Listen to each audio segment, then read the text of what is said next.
Hey everybody, a happy Sunday. I hope that wherever you are and whatever you are doing, you and the people that you care about are safe and well. It's good to be back home. You won't know this because I don't think I've published any videos discussing it. There's one coming, believe me. But this past week, it's currently Thursday when I'm filming this, when we had President's Day weekend, I took Monday off, although I wasn't really taking Monday off because I was driving back from Sacramento. I had to drive all the way to Sacramento. I left on Sunday, I got back on Monday, and then on Tuesday, I had to turn around and drive all the way up to the Olympic Peninsula and back. So I've been doing a lot of driving this week, and I'm very tired. I took the F-150 Lightning down to Sacramento for reasons that will soon become apparent, and then I took my wife's Bolt up to the Olympic Peninsula because I actually cheated and only drove half the way there and then met with someone and drove the rest of the way. So yeah, it's good to be back. It's good to be back home, but all of that road tripping gave me plenty of time to reflect. I got to listen to some great stories in the car. I've been listening to the first Dragon Crawler Carl book, and I've just started the second. I think Princess Donut is amazing. Yeah, I got to think a lot about topics for Sunday Musings. And the one that kind of stuck in my head for today was one related to the news that sales of a certain car a certain car brand have been starting to go down because of the actions of a certain car company CEO.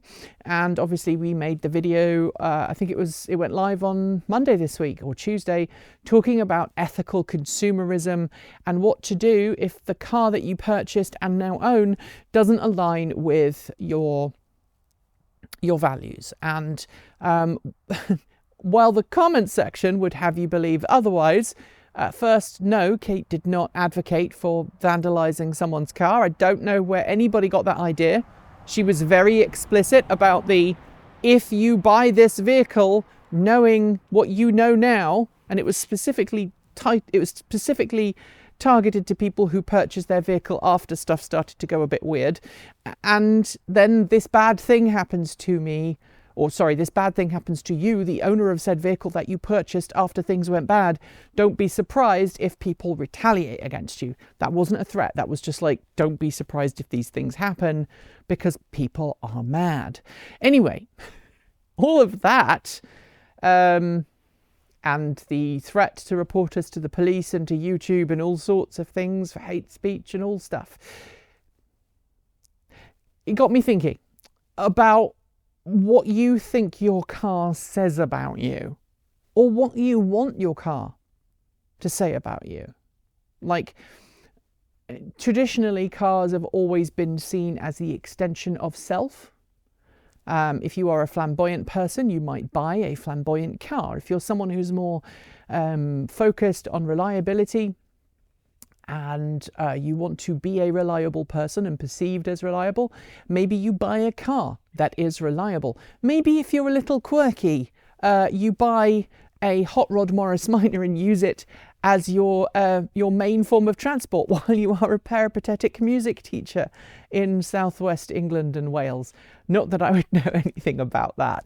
But we buy vehicles, whether it's a motorbike, a bicycle, a car, we buy them for a reason, and sometimes that reason can also include what we want other people to think about us. And while, the old cliche is, well, you just buy an electric car because you want to virtue signal, quote unquote, virtue signal. I think that's a really old, tired stereotype that needs to go away now. And in fact, I listened to a very interesting video this week talking about why we shouldn't use words like woke and DEI in a derogatory term. We should only use them for the original purpose with which they were I suppose, coined. But that's nothing to do with this video, but I just threw that in as an aside. I'm feeling very neurospicy today, can you tell? Anyway, what does your car say about you? What do you want it to say about you? Perhaps you are someone who bought a vehicle and you want that vehicle to say, I don't want you to know anything about me. I want you to think that I am plain and vanilla and boring because blending in is good.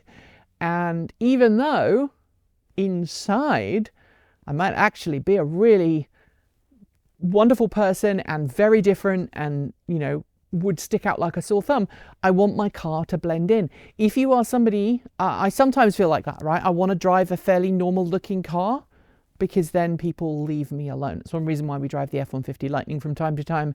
It is our armour, although my custom license plate kind of negates that, but c'est la vie. Or maybe you're someone who does make a statement by buying your car.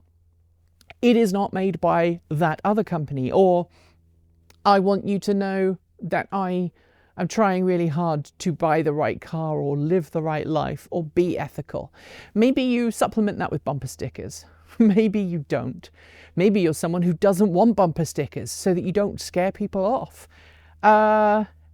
It is always really hard to be objective about ourselves, but I want you to try in the comments section, put up a mirror and say, what do I want my car to say to other people about me? What do I want my motorbike or my bicycle to say? It's very much akin to, what type of clothes you wear. What type of, if you wear makeup, what type of makeup you wear. Maybe you don't like wearing makeup. Maybe you dress to make statements. I know I definitely don't. I live in hoodies and jeans and t-shirts most of the time. When you see me on camera, it's probably the most dressed up I am at most points. I do get dressed up for events, but for the most part, I want to be in baggy and comfortable clothes because I want to go out and work in the garden, or I want to go and work on a project, and I have a terrible, terrible habit of getting dirty. So that's why I do that. Maybe your car says the same. Maybe you are someone who, like me right now, has a car that is caked in dirt and you genuinely cannot remember the last time you washed it. I was with Kate One Elliott earlier this month, and she expressed shame that her car had mold growing on it, and I'm like, no, that's fine.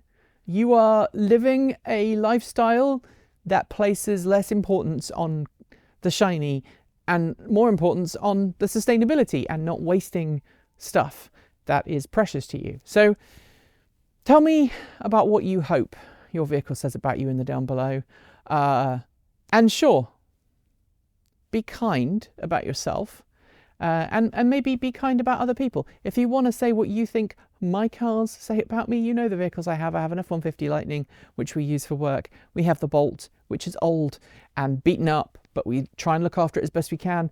And of course, I have the Vectrex VX1, as well as way too many e-bikes to count. So tell me what you think that says about me. It might be hard because you get to watch me every week, and there's definitely a parasocial relationship thing going on, so it might be a bit unfair. But be kind to me, please, because I've had so many people being mean to me this week. Yeah. Anyway, I will see you this time next week. I hope that you and yours remain safe. Be kind to other people. Smile. Remember that you don't know what other people are going through.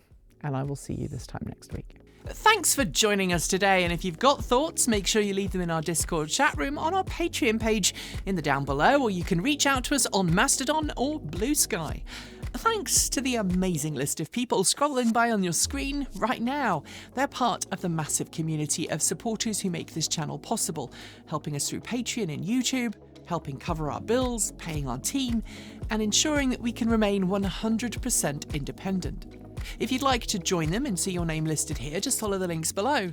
We've got options available across a wide range of different price points, starting from just $1.50 US a month. A massive welcome to our newest supporters: Dana Pearson, Bruce C95, Kaluk, Chip Chandler, Dave Nelson, Nathan Sievers, Boris Reingold, and Callie Electro Dad. To join the list and get your shout out, become a paid Patreon member today for your moment of fame, and you can even gift membership to someone else. If you'd like to support us with a one-off donation, you'll also find links below to make Ko-fi and Bitcoin donations, and we even have an old-fashioned PO box you can reach us at for the time being, address listed below. You'll also find links to our swag store, and if you are someone who has to shop on Amazon, please consider using our affiliate link so we get the commission, not Jeff Bezos. So we can continue focus on making our content even better and reducing burnout, we're being a little freer with our release days, but we plan on releasing new content every Tuesday, Thursday and Saturday on our main channel, plus something on Sunday over on Transport Evolved Take 2. And if you want more, the algorithm that currently hates us thinks you should watch this video, but we think this one is one they think you should watch as well. Be awesome, be kind, be intentional, and don't forget to resist. Keep evolving.